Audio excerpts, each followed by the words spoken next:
Settlement. Since the beginning of the 7th administration, they've made an undertaking that they will be visiting all the block projects across the country.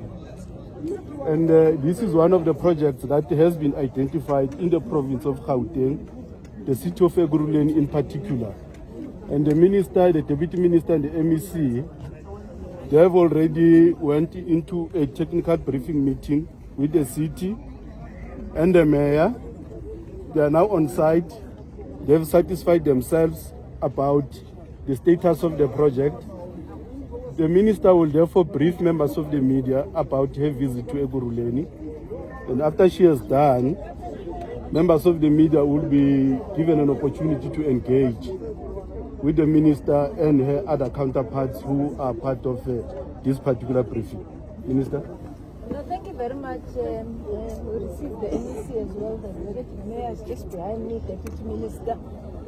As the spokesperson has indicated, part of what is our priority for the 7th administration as human settlement is to deal with block projects.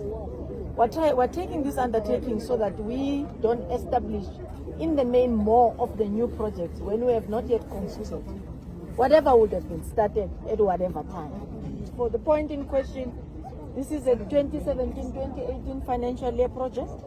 It had its own challenges from the change in terms of specification, the projects, problems which the contractors must have explained as well. There were construction mafias which took over the site. But subsequently, there was a total stall of the project, and then there was vandalism. Now, for us to be able to measure as to whether is there anything that we can still salvage, because we also need to take a decision as to whether should we, on basis of what we have on the fiscus, continue to salvage what was started in 2018, because that's a plausible question that all of us has to respond to. We come physically for site. We'll also be going to Montrose, for example. The MEC has already given us a report and the plan of what they're trying to do. The city, on the basis of their report, believes that we can still be able to salvage.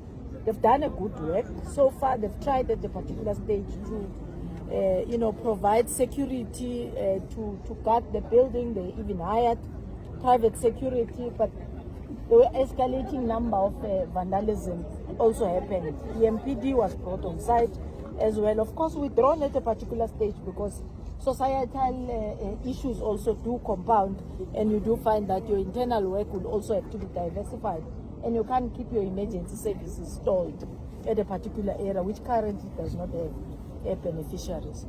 Well, there's quite a number that I'm not happy about. One, money for the fiscus which have been utilized, which ultimately today we don't have a beneficiary for it. Because even if they are there, yes, when we say we don't have a beneficiary, it doesn't mean that there are no people who need housing. The reason why this project was conceptualized and initiated was because they are beneficiaries. But as you can see, there's nobody who could be able to utilize the building in its current form. We have taken the initiative with the Deputy Minister and the MEC. As I've indicated earlier, we've brought our team of NHBRC to come and test the structural strength so that we could be able to be basing our report also from a technical expertise on then how much will we need to rebuild, how much will we need, and then come to a conclusion as to whether is this a feasible advice that comes from the city.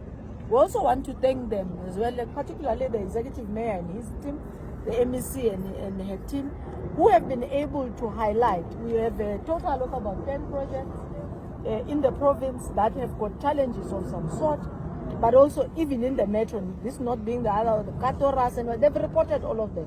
Unfortunately, we can't go into all sites in one day. We'll be visiting them. Commercial residential units, which we call hostels in our normal language, which the city has also put into the plan. So we are doing this exercise now because we want, when the city concludes and begin its financial year, which will be in July, we sort of then have a conclusive picture on how best as both provincial and national can be able to assist.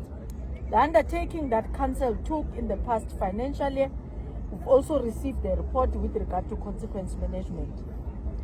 officials who approved, the officials who we believe did not exercise fully the right of control which we believe the law was allowing them in terms of protecting, but in also ensuring that the processes, the community is brought on board and the buy-in is understandable. Almost all of those were charged and are no longer in the employ. We're trying to pursue civil claims, which are not necessarily the custodian of the city, but because they've concluded their internal processes, we will then hand over to law enforcement agencies, and they will come and also do their own investigation. And if there is a need, they will then don't even need the mayor for approval. They will pursue on what could need to be done. So it is usually rare that councils you find such push to conclude the matter in terms of what were the problems, what were the challenges, what was the action taken that the council is supposed to do. And the executive mayor is only a year old, but has already concluded all those submitted, hence my a visit with the NEC here today. So in the main, we are here to say we still care about the beneficiaries who were supposed to be handed over this project some years before our time. We would want to ensure that ultimately that do get to be honored. I'm been made aware that there are contractors who are not happy. I've not had an engagement with them. I am informed from the council report on the challenges that were experienced with regard to contractors, the change of hands, and in some instances, the no payment with regard to subcontractors.